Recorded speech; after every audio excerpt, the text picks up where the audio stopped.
Okay, these are continuing dialogues with Dr. Chetana. The question is about, past experiences of highs and euphorias and or potent experiences in the past of enjoyment of whatever it might be, whether it's an addiction or not. And one has recognized that this is harmful to me and I don't want this to be repeated. What does one do? So could you please explain that? Yeah, so the whole idea, like you said, or the question was how most of these of people who are addicted to like different things, it's because they have certain experiences, whether it's food or other forms, alcohol and different things. So I think meditation is a very powerful tool because it can take you to realms of having that experience. One needs to stay in those and go deeper, first of all, in meditation to find ways of getting those mystical experiences. Excuse me. To do that. So that is the extent of which you can actually do it. And so if you go in that direction, you can have breath work, which I have, I'm currently exploring, which is huge, which can give you these chemical, secretions like DMT, the dimethyltryptamine, which is what is used for drugs, people who are on, heroin and cocaine and everything, which is what they seek or they, want. So this is how you do through meditation, breathing, breath work. You go deeper and deeper in it. You need to find other experiences without harming yourself is what we want to do, and that's the meditation. So we can start with the simple meditation, but you can go deeper and deeper in it, and to find that space where you could experience all these things. Again, it's hard work. It's obviously not like popping a drug, but you can do it. Breath work is huge. I can tell you that it even that takes time, but it takes lesser time than even just plain meditation and going into that space. So these are things you can do. The other things in the meantime is to really find things like exercise. It's a huge de-stressor. Endorphins are huge. And that's why people are doing all these extreme forms of exercise, climbing mountains, ultra runners, triathlons. All these people are looking at different ways of knowing how much or where they can go with this, and also trying to push the boundaries to realize how much their potential is also. So I think these are all things need to be explored by people. Like for example, if somebody has has this craving, they can really go out for a walk, hop up on the treadmill and really go in and do even to 10-15 minutes. You're going to have these endorphins kicking in. You don't want that thing anymore. Of course, there is occasions when you have a celebration and everything. You want to be, using, eating those because you're human. You're here on earth to experience good things too. So it's not going to be harmful. Your body doesn't break down with one piece of sweet or anything. The problem is how much have you given, how much or what state it is in now. So if you reboot that with all your good, reverse it with good food, good thoughts, good meditation, exercise, relationships and etc., all the foundation, you can eat a piece of sweet, you can eat more than that. The body can metabolize anything and actually detox and get rid of it. It's not going to have any harmful effects because we know that, think about this body, it is so amazing. It is such a complex machine, if you want to put it simply, that I don't think we know enough of it at all. We think we know the systems. We really don't know enough. It's evolving more and more how the body actually functions. There's millions of chemical reactions going on throughout the body. The body always tries to correct itself. The problem is the mind-body connection which comes into the play. And the mind is the problem. So that's why the body can't do a lot of things because the mind, kind of not spoils, but it comes in the way in the sense like the communication is such that it sends wrong signals. And so the body has to do accordingly. So that's why that's the other thing. What happens in meditation When you go into that space, when you go beyond your body and your mind, now the body doesn't have the interference with the mind. So it is going to start detoxing. It is going to start doing its work, which it hasn't got to do in years because the mind has kept telling them all the misinformation. It's like somebody's feeding you all the wrong information from the media, and you build these thoughts and you build these impressions and everything and all of that. But the same thing, if you take away the mind, the body knows exactly what to do. It's like can fix itself completely. That's an extremely powerful statement. If you take away the mind, you mean like the disturbances of the mind, the body knows. So it's like an innate intelligence. Yeah, absolutely. The body is really perfect. Think about it.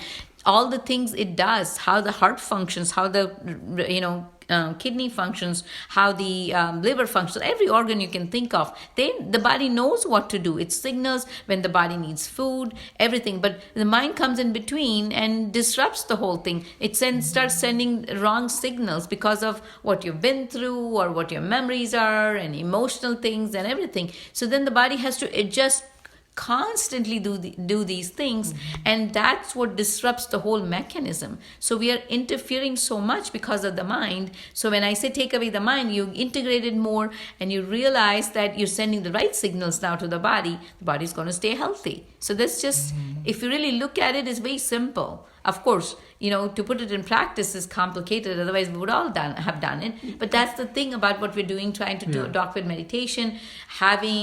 Because of meditation, you are going to be more aware of, your thoughts, every thought which comes through, so you can actually help the body eventually and your life in general. No, it's very well said. And, I think what really fascinates me from what you were saying is that meditation and different varieties of it can give an individual an experience like being high on a drug, let's say, or having a wonderful experience eating a lot of sweets or some of the other kinds of pleasurable, enjoyable experiences, but it doesn't come with any harm. In fact, it's going to benefit you. So you kind of have your proverbial cake and eat it too. So could you talk a little bit more about that? Because I think that is a very attractive point for anyone to take hold of meditation, to actually go into it. Yeah, absolutely. So that's the thing. In fact, old, like thousands of years ago, all the Himalayan yogis and everybody, this is all they did. They spent lifetimes, if you believe in lifetimes, but I'm saying even their lives, trying to figure out what else is in you. And when you explore, you deprive yourself of water, you deprive yourself of food, you deprive yourself of all the things and go inward and just observe about what happens with you. You see phenomenal things happen inside of you. We don't even know, half of the world doesn't know that we have energy systems in our body. We have electricity running through our body, which can actually light up a whole city. That much energy we have. We don't know our power. So these saints and sages figured that out, how they could light up their whole body by just breath work and just going inward and really looking at themselves. So can you imagine how much power you have? We are only talking of these small experiences and everything. But once you delve into it, you can experience much more than this. The point is to know this is number one. The second thing is, how far are you going to go in it to actually want that? The yearning has to be there. That is something which is innate in many people, and the levels are different. Now, there are some people who said, I don't want to even know what's deep inside me. I'm happy where I am, and that's okay too. The problem with that is you're happy with where you are till your body breaks down. And once the body goes into illness mode and it suffers, then you're like, oh, I don't know why this is happening to me.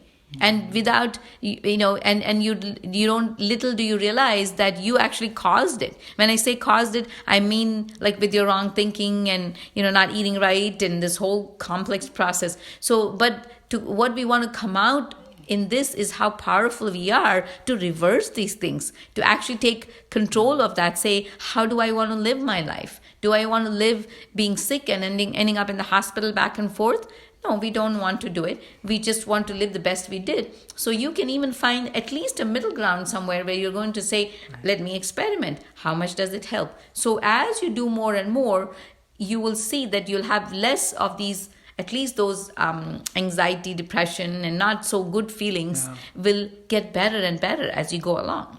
So, we talk about the health construct, the idea of health. And I think most people would say they want good health. We've said that over and over again. But to actually say that I don't want the damage, I don't want the illnesses, to put it in that language is also equally important.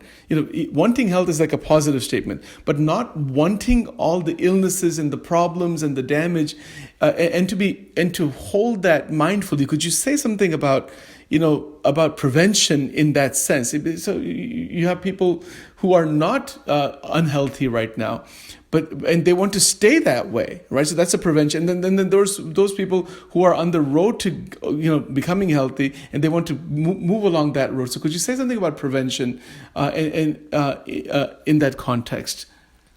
Yeah. So I'm asking the question really in terms of preventing the same cyclical patterns, the negative loops, but we can call that relapse prevention also with addictions, but also people who have never gone into that realm, to prevent from going into that realm, because it may seem like an attractive thing after having had a couple of drinks or after having had certain kind of experiences. This feels so awesome, let me just go into it further. So it's a question about prevention, and maybe we can end the recording here with that today. So prevention is key. Obviously, because of the state of the health around the world, not just this, in America, it's everywhere.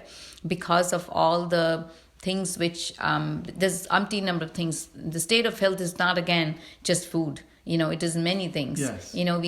It's a smaller world now because we have all the information sharing and everything. But what happens with that is there's a lot of disturbance. There's a lot of fear which is building up more than which was before, because before if there's only small part of the world something was going on, the other part of the world didn't know, and they were pretty happy, so they were not sharing this the fear and doubts and mistrust and the world falling apart and what's going to happen to human race and things like that. I'm not saying that we shouldn't be connected, but that's what's becoming a major problem. So when you have certain things like this, there is so much of chaos. So like we said before, you feel like there's nothing under your control. And so what happens when you have that helplessness is you just keep going up and down. So that's one of the factors, not to mention people's greed and people's, trying to accumulate wealth for themselves. And so, obviously the foods are tainted and there's a lot of toxins and everything coming into the picture. And these kind of things, and there's much more. But what I would say to people is you have the power, because ultimately, like we discussed, it's all about how you control your inner environment, and take that power with you and say, what can I do the best at this point? Yes, I'm not saying you can, and you don't need to. You don't have to take away all the toxins and everything. My main thing is, if you believe that you have the power, number one. Number two is, how do I sustain that power and use it for the betterment of myself and the other people around me? It can't be only you. It's much more than that.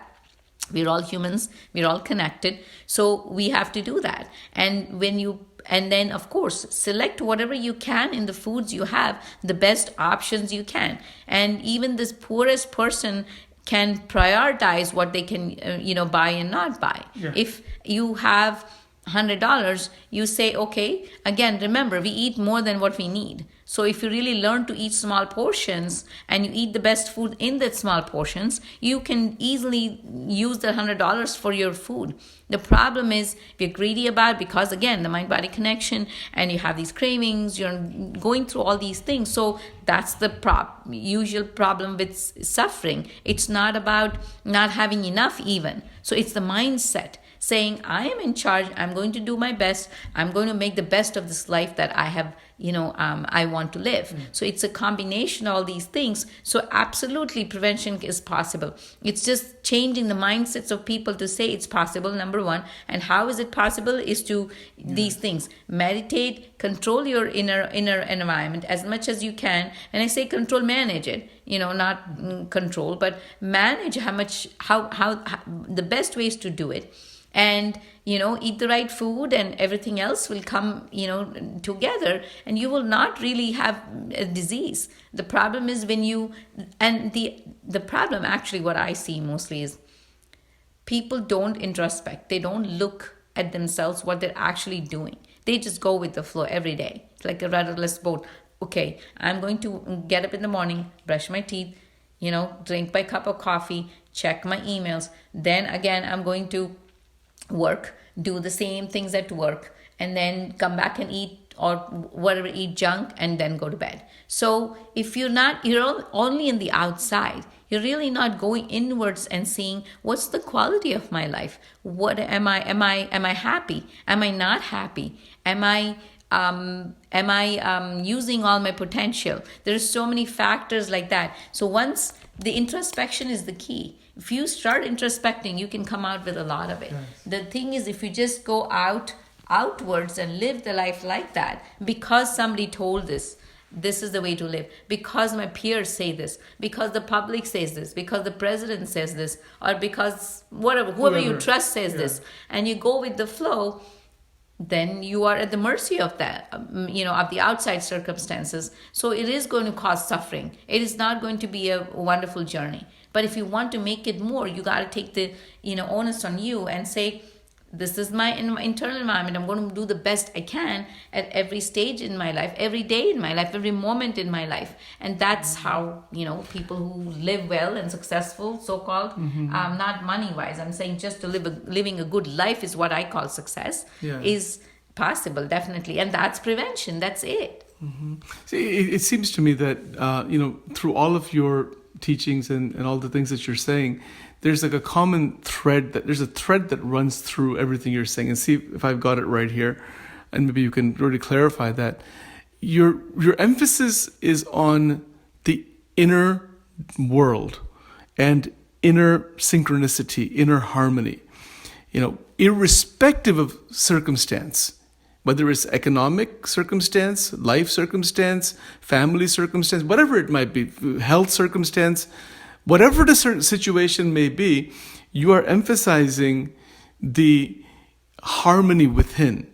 And I believe what you're stating is that if we can harmonize from within, then that is really where true joy and happiness and balance and where real life is there. So is that right? Absolutely. And when you harmonize within, you're going to see even your relationships with people, how we can we can all live in this world together in peace. Because every individual, if they try to do this, they would find that it's all about cooperation, and there is no competition in this world. This is just, the politicians, this is all the other people, capitalism, whatever has created these things in your mind as survival of the fittest is the way to go. And if you don't take care of yourself, nobody else will.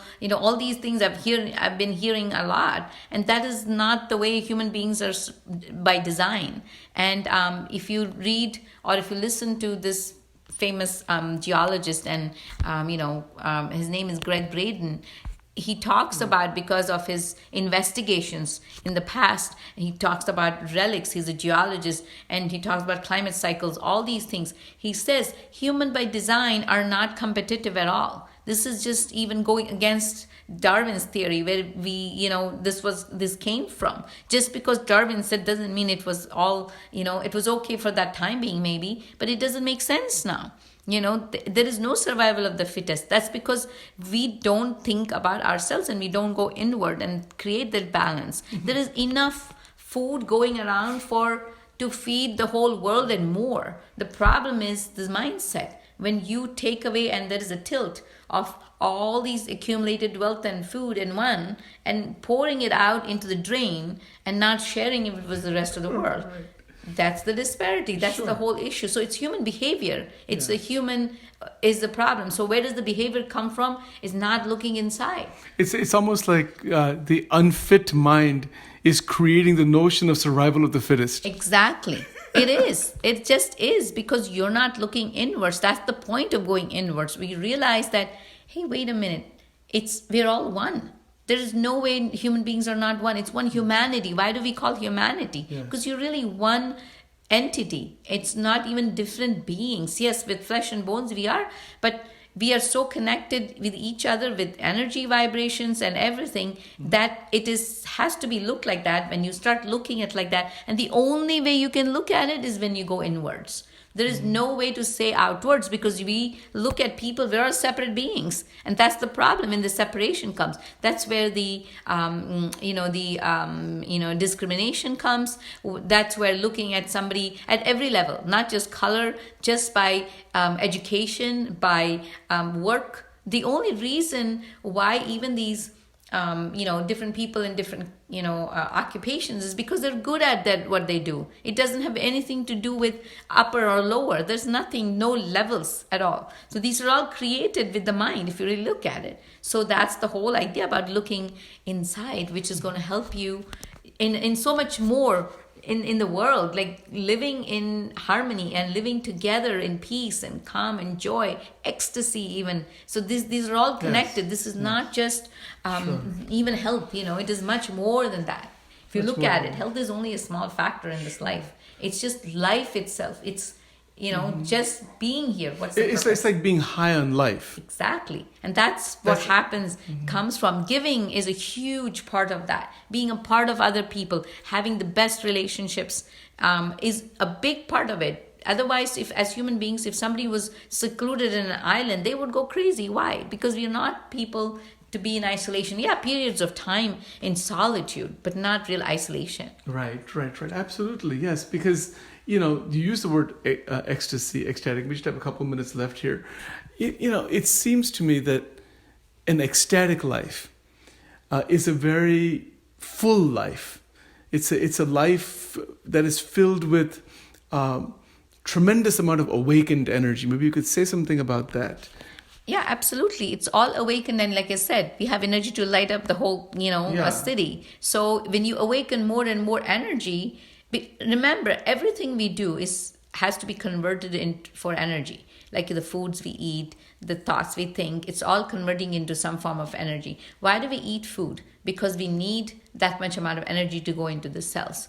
But we could do it ourselves to harness this in so many other ways that this happened thousands of years ago when they didn't eat foods for days and years. Right. Literally years. How did they do that? Because they knew this power they had in them is so much more that they could actually harness that from inside into their into their being. So that's the thing. So when it goes into ecstasies, when you go into the brain, when certain chemicals are released, so that's what you're trying to redirect your energies Yes. by tools and techniques through meditation, which is going to bring you into that ecstatic state, which only tells you to be in coherence in the world, not just your own mind body. We're talking about coherence, global coherence. We're not only talking about, the idea is if individual coherence happens, then it will lead to global coherence. Yes. And that will be a whole different humanity.